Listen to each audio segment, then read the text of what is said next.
Hi everyone, this is Miriam Brousseau from Darim Online, here speaking with you a little bit about Facebook promoted posts, about the idea of putting a little bit of money towards your posts in order to get more visibility and more engagement.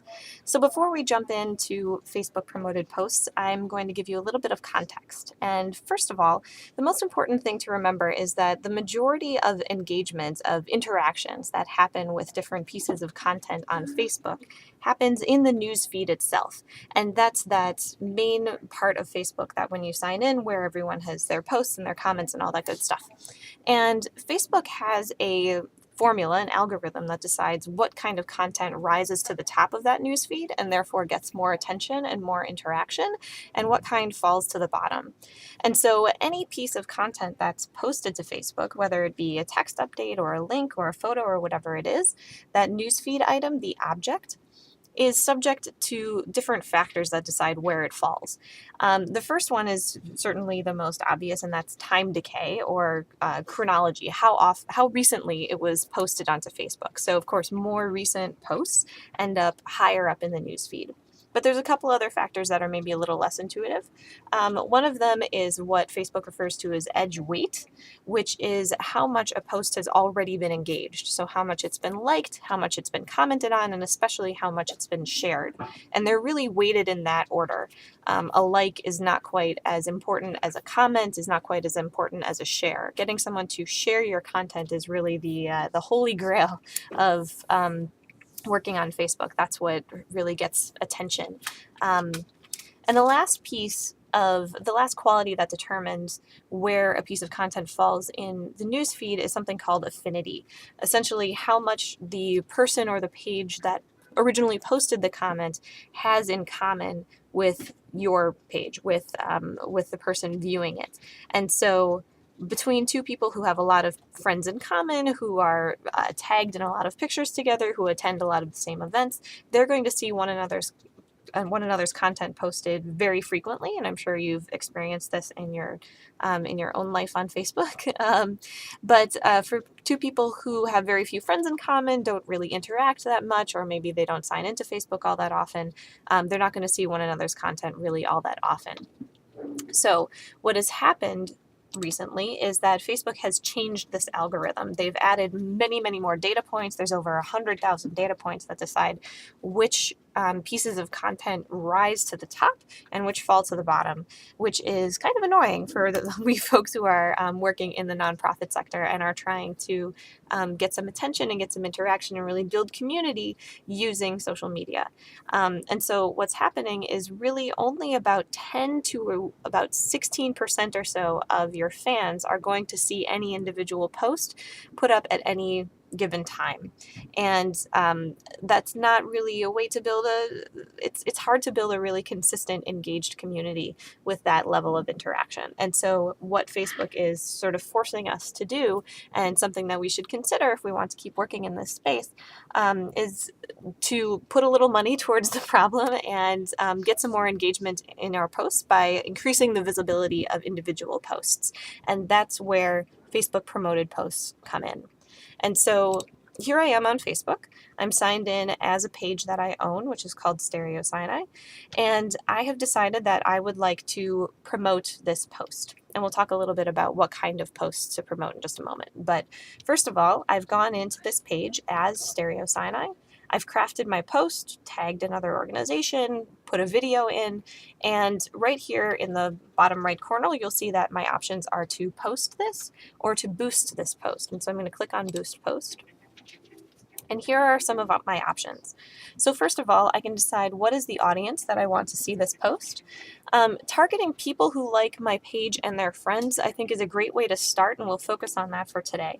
Because first of all, we want to target those people who already like our page and are already interested in the things that we're doing and the things we have to say, but aren't necessarily seeing the posts that we are putting up because they're subject to Facebook's changes in the newsfeed algorithm. But they're interested in us and they want to see what we have to say. So targeting them is a great way to start. Being able to reach also their friends is also excellent, because that's exactly how social media functions. When you talk to a single person, you're never ever talking to just that person. You're also talking to everyone who's connected with them. And they're more likely to then find your page and like your content and interact with you and all of that. And they're probably the kind of people that you're interested in targeting anyway.